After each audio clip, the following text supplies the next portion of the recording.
Welcome back to the Ashish Sports and Political Podcast.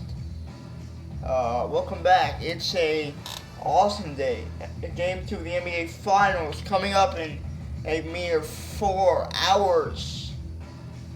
Cavs, Warriors. What will we see from LeBron James? What will we see from Klay Thompson? Will Kevin Durant rebound? It is a great sports day, great summer day. Summer's just begun, people. It's gonna be fun. So I've been talking about basketball this entire show, and we. I've got a football topic. Actually, we just ended with a football topic, but I got another one.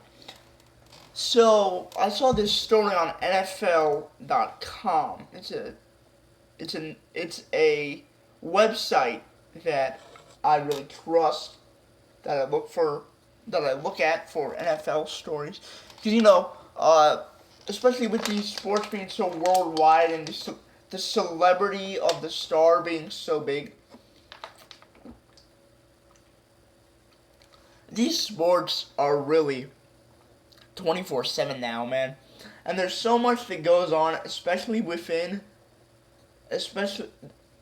it matters so much, like relationships between front office, head coach, quarterback, teammates, perceptions of all of these things. They matter so much that even those kind of things, and I was talking about it earlier, they matter. And obviously, I haven't discussed the story that paints that most in regards to the New England Patriots, because you've read the story, you've heard the story, you've heard all of this stuff. Man, you want to hear something different, you want to hear something new. I'm not here to tell you a story that I heard from another radio person, great radio person. I'm not here to tell you those stories, because my job's to be different.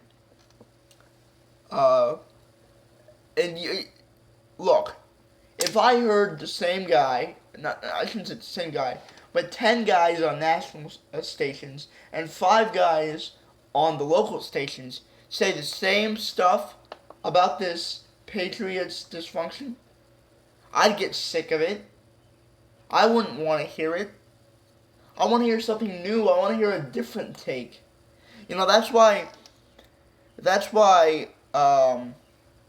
Skip Bayless is so interesting, because he is the ultimate contrarian on what is universally recognized as, hey, the overall consensus of people thinks this way on sports issues. Universally recognized subjects, or how people respond to subjects, and yet he still is a contrarian on a daily basis. And look, that's why he has money, that's why he's so interesting, that's why, though I hate his guts, I will watch him every day, because of his ability to articulate him being a contrarian.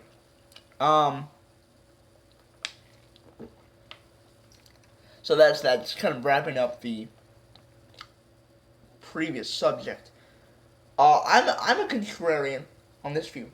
Aaron Rodgers is the best, is the greatest, whatever you want to call it, of all time at the quarterback position.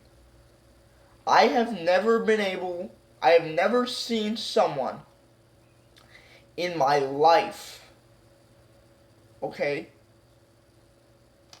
be able to throw the ball in the pocket, get out of the pocket, throw across your body at different angles, things like that. Now, Brett Favre had the talent. Brett Favre did those things, and it's kind of ironic because Aaron Rodgers is Brett Favre does Brett Favre things, has Brett Favre skills, except is more accurate and more cerebral. So when he makes those great plays, at the same time, those boneheaded, stupid things that has led Brett Favre to becoming the highest, the league leader all time in interceptions, that doesn't exist for Aaron Rodgers. Now, I read this story that Aaron Rodgers is negotiating his next contract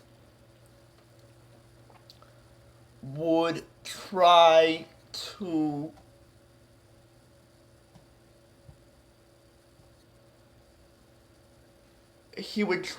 create an opt-out clause similar to what the NBA, right, does with its star players, with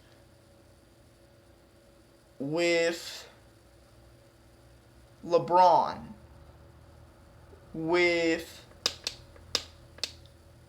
Kevin Durant, with Kawhi Leonard. Obviously, the most famous example is LeBron. But, alright, I'm going to read to you this section from this article. In 2013, Rodgers signed a 5-year extension that put him under team control through the 2019 season. Since then, the all-world quarterback, which is certainly true, has seen some far lesser signal callers leapfrog him in pay. Rodgers' $22 million per season average ranks 10th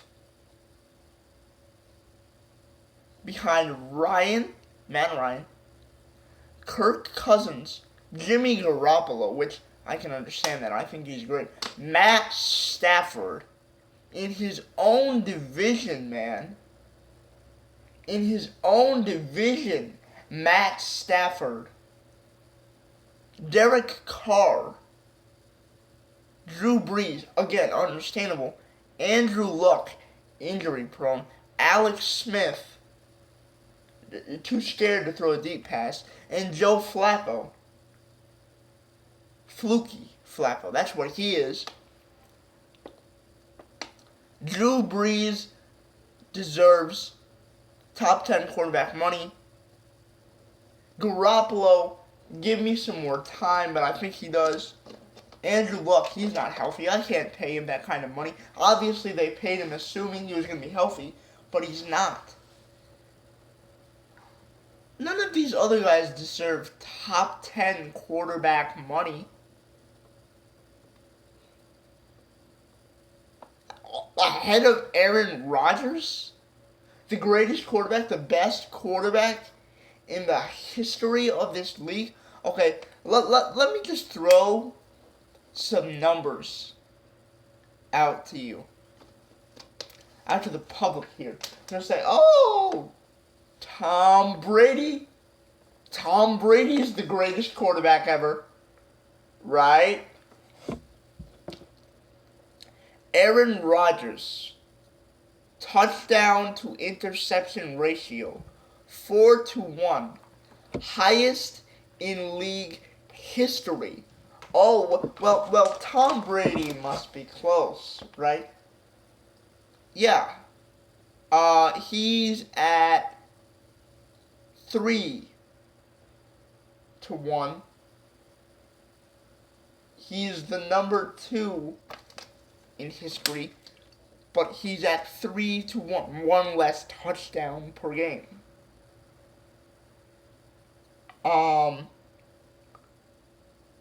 All-time completion percentage, Drew Brees number 1, Kirk Cousins number 3. Kurt Warner number 3. Kirk Cousins is up there. I disregard him. I disregard Chad Pennington too. I think Rodgers is 7 and Brady is 12. So Rodgers is a more accurate passer. Doesn't turn the ball over and scores, along with his dual threat ability. Don't give me this crap about, oh my God, Tom Brady is the greatest quarterback ever. He has more Super Bowls. He's great. He's top 5 all time. But he's not Rodgers, man. Rodgers is a different athlete. He's a different class of athlete. This is the LeBron James, Michael Jordan debate of the NFL. The only difference between those two debates is that, like, an individual player's impact on a franchise in the NBA is so great because there's only 5 players on a team, where in the NFL there's 11 players, 10 others outside of the quarterback, 4 others in the NBA. So, like, even if you are great individually, if your receiver drops the pass, if your running back fumbles the ball, if your offensive lineman does something over aggressive, your greatness will still not matter. And if your defense can't stop the other people, then again, your greatness won't matter. Aaron Rodgers has been victim to this throughout his entire career. That's the only reason he has won Super Bowl victory. He's still one of the clutchest players in the game. Hail Mary after Hail Mary. Clutch drive after clutch drive. Let's examples against Dallas, against Arizona a few years ago. I mean, this guy is the real deal. He is the best I've ever seen. He's statistically the best we've ever seen. He wants to get paid like that, and everybody will say, "Oh, well, Tom Brady's not getting paid this kind of money." Tom Brady doesn't want to be paid this kind of money. Tom Brady has a supermodel wife. Tom Brady's trying to add Super Bowls to his legacy.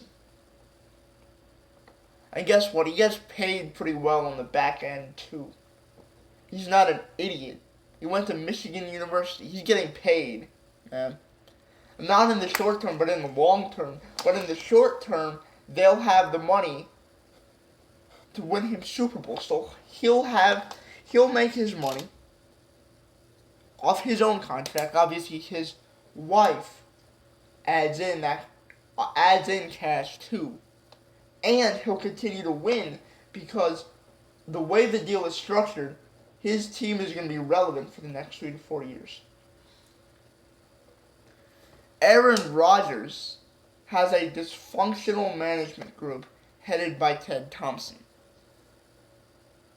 They don't go out and sign free agents. No Randy Moss for Brett Favre. He could have been there for Aaron Rodgers. No Marshawn Lynch for Rodgers when they've always sorely lacked a running game.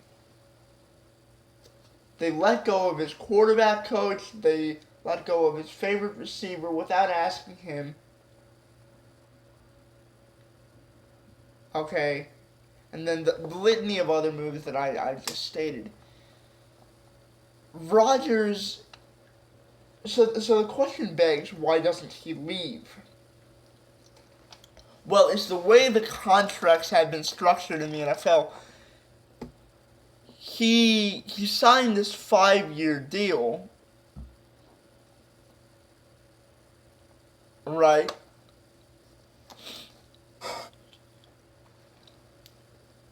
But there's this thing in the NFL. It's this thing called a franchise tag. So, I mean, at that point, you're talking about a 36-year-old Rodgers after contract, plus 2 years of franchise tag eligibility. They can just slap the franchise tag on the guy, not even give up leverage. 38 years old. Okay. And if he's not the quarterback he once was, if he's still great but not the quarterback he once was, the leverage that he sought for his entire career gets thrown away because he's not good enough to demand that anymore. He may still be great, but he's not the greatest. So the leverage that he wants, he may not get. It's a sad story. But I think it's a lesson that should be taught for all the NFL, especially quarterbacks out there. Rodgers is, according to this article again, I'll read to you this last quote. When you're holding a full house, there are very few hands to which you'd fold. Why would you give the leverage up if you're the Packers? Don't blame the Packers here. Blame Rodgers. Because honestly, this is just stupid negotiating by his team. He should fire his agent. Alright? When you're a Super Bowl MVP, when you're a league MVP, when you obviously are a top 5 quarterback talent in the history of the sport, and you've put in the completion numbers, you put in the work, you're otherworldly. When you come up to the negotiating table, and you're young, mind you, 2013, what is that, 5 years ago? At this point, he'd be 38 in 2019, 33 in 2013. Still a good age for a quarterback. He's got his health, he's got his age, he's at the top of his skills, he's got the awards, he's got the accolades, he's got the consistency. Who cares if they slap the franchise tag on you for those 2 years, 33 and 34? We've seen that athletes are still able to transcend age boundaries at this age. Of this day and age, the conventional age boundaries. So why not just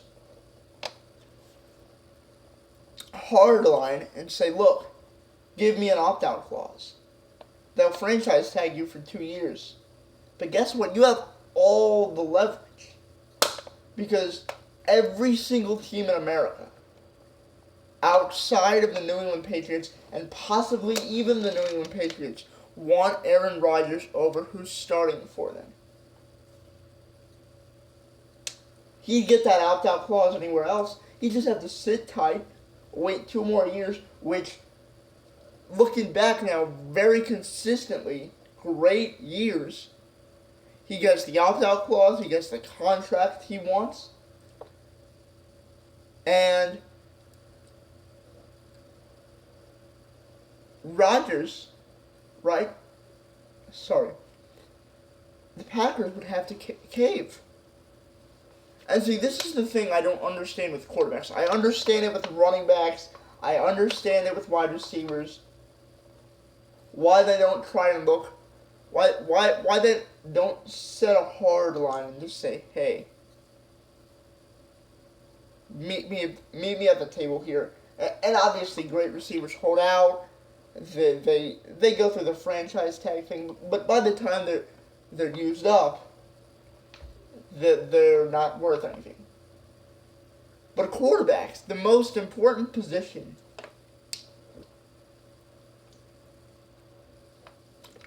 in the entire sport. And let me explain to you what the value of this league is.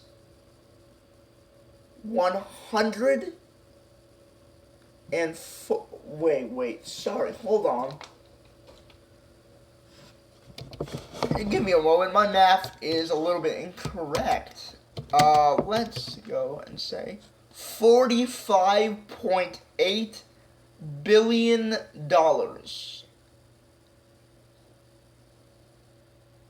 They rake in that type of cash. That's the net worth. The total net worth of the NFL. Okay, I don't understand why. Okay, why the NFL Players Association cares so much. All right, about the freaking Colin Kaepernick situation and the fact that he can't kneel for the national anthem, or that one player doesn't have a job. Instead, focus on the fact that your players, essentially your players, hold $45.8 billion of market value market value in their hands. Use that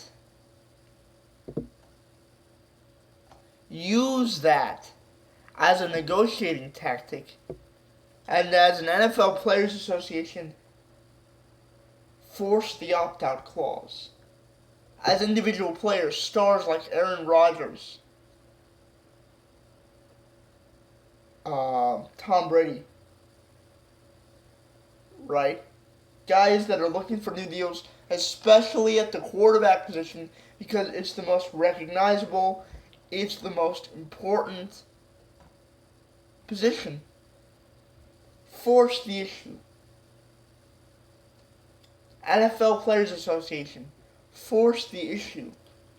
Because Aaron Rodgers is never going to have leverage at any point throughout his entire career. But the money he brings in for the league, the money that starting quarterbacks, star quarterbacks, big name quarterbacks bring in for the league. And this isn't just about quarterbacks. This is about every single NFL player using the quarterback position as a tool to get the entire NFL more freedom in free agency, right, in contract negotiations. 32 NFL players literally control $45.8 billion. And the idiots at the NFLPA care so much about doing something that's anti-business for the NFL that they could use the players, the actual business of the NFL, to get what's good for the players. Incentives, contract, more freedom contractually, opt-out clauses. Either the players, either the individual star quarterbacks like Aaron Rodgers have to take responsibility, or the NFLPA does. Because if you don't, he's not going to have the leverage. Obviously Rodgers doesn't, but the quarterbacks of the future won't have the leverage that Kirk Cousins wishes he had it. He has, not a star, but still wishes he hasn't. Rodgers wishes he had. Right? So instead of focusing on the minute issue of anthem protests, actually focus on the things that impact your players the most. And this is one of them. This is a big one. This is the Ashish Sports and Political Podcast. Coming up, last segment of the day, we've got a interesting NBA story to end with. Coming up next, the Ashish Sports and Political Podcast.